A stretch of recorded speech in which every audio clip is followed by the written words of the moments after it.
Alright, as you can see, I'm wearing the same shirt, so let's talk about a game that I loved when I played 2 years ago, but also had a destructive impact on me.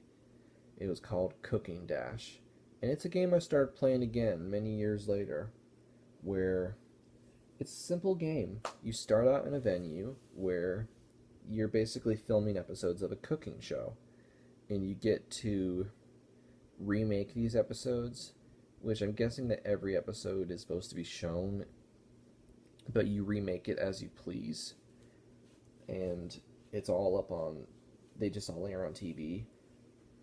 I suppose guess it's set up, and that you're given an amount of time. You're supposed to serve as many customers as you can, and it's set up to where a customer will leave if they lose all their patience, but a show many times will end before all customers can even get a chance to be served. You'll just end all there, and the customers are like, yeah, just try to get into the next episode. You might be served. So, it's simple, and it's easily one of the most creative games I've ever seen. But also tragically, because it's one of those pay-to-win games. There are ways of getting gold and coins. You get coins from playing. You get gold from either watching ads or from unlocking like 5-star episodes by just playing the game well. The problem is, as great as a game as it is, it has amazing music, it has great ideas. There's so much different types of food you prepare, and it actually educates you about different types of cuisine from different cultures that you're not familiar with. I mean, I wouldn't have known a lot about like Indian cuisine or maybe some French cuisine or at least Mexican food. I didn't know that a way to make nachos was to cut up a tortilla and then deep fry it. But I asked someone who worked at my college's burrito place, and they said that, yeah, that's a method that we use when we don't have like regular chips. We just cut up a tortilla and fry it. So, Cooking Dash is a very educational game. It has great things going for it. It's easily one of the best games of the whole franchise, if not the best. Because if I find something better, I'm going to lose a lot more time. But the pay to win thing, the microtransactions to where a game, when it's free, it has to have that. And you can't really complain about that because when you get it, here's my problem. I spent way too much money. I can't remember how much it is. I'd have to look at my old bill, which goes back like to 2 years ago, to figure out how much money was spent. It's not worth it. I think it was like $300.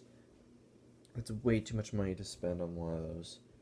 And it was one of the worst decisions of my life. And it was not the only horrible decision I did. I bought a pair of headphones that's like $200. I still have them. They're a great pair of headphones. They're Bluetooth if I can use a computer or a device that's Bluetooth. They still work, which for 2 years and counting, they're a great deal. The thing is, I spent so much money. Like, I pretty much spent all the money I made over a summer, which was like almost maybe $2,000. And I worked weekends and a lot of other days just to make money back. But it was not worth it. I deleted the game just to trust my parents that this is not happening anymore. Because they see me play the game. But then recently, I was like, okay, I'm going to try playing the game again to where I just play it slowly. I get the stuff as time goes by. Thankfully, when I started the game up again, all my progress came back. They actually saved all the microtransactions I made, just in case, because that would be evil if those are deleted along with the game. That would have been infuriating, because when I first got the game back, actually, I deleted the game and then tried again a week later. When I did, it looked like all my progress was deleted. It started me on like the first level with nothing, and I was like, oh no. And I was like, nope, not gonna do it. And I was actually prepared to have that happen again. But no, I played through the first level, maybe second level, then they release me and they give me all my progress back. So, yeah. So, it's a game that I have unfair advantages with just because of all of these of these microtransactions I made. These aren't even micro if they allow you to spend up to $100 a pop on something, and that's obviously your best deal. Which, if I had a lot of money, I'm not gonna lie, I'd probably still be doing this. Just to consider myself a king. But no, I don't. In mainstream video games, I already mentioned with the CTR microtransactions, one thing I forgot to mention is that the highest one is like a third of the game's regular price, a sixth of what I spent because I bought the Oxide Edition, which I feel like the Oxide Edition really is the one you should get if you think you want all this stuff. I think it's still available, or maybe it was only a pre-order thing. They'd want to keep it up if they want to attract new players to the game and get more money. So, Cooking Dash, an amazing game, but held back by being a microtransaction game. It easily could have been like a retail game selling for $60. And I hope that many years later they do that, because I'd happily pay $60 just to play the game.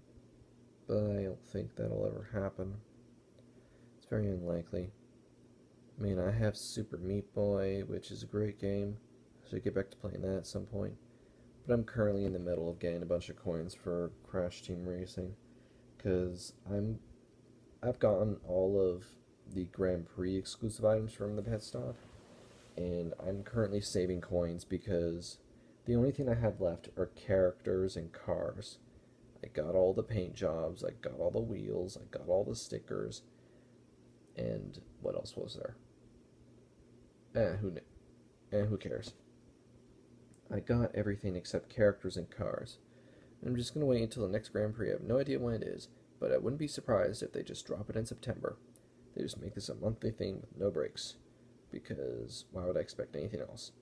The good news is you can finish it within like half the month and then relax for the rest of it, because that's what I've been doing.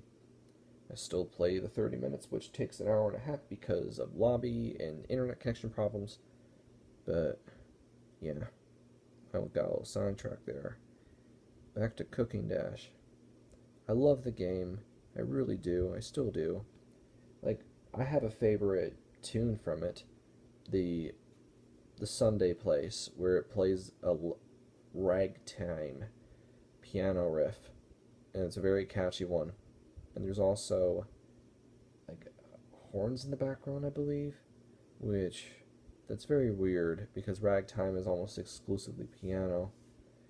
Like, I think Chopin wrote pieces to where it was only piano. If you write on piano, you're getting a lot. You base your career on that. I'm trying to think, what are some other great music? I like the VIP song. It's very futuristic and modern,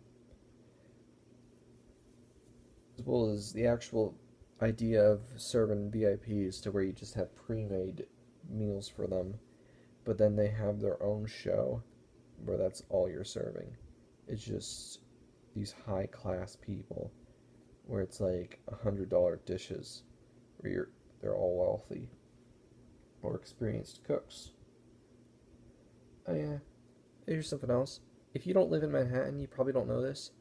Hell's Kitchen is a suburb or a portion of Manhattan. It has Never Name too, but Gordon Ramsay, I think he starred the show in that town. Why wouldn't he? I thought it was just a creative name, but no. I like to ramble, and ramble for a while, long while. It's like these videos are therapeutic for me because I have no one else to talk to about this. I just make videos, and I'm not sure what the next one's going to be. but it's not easy uploading these to YouTube because I have to upload to my Google Drive off the iPad, and then because for some reason I can't get the file off on my laptop, and then I have to download the Google Drive file onto my computer and then upload it from there. It's a very lengthy process. But I've had enough. Good night.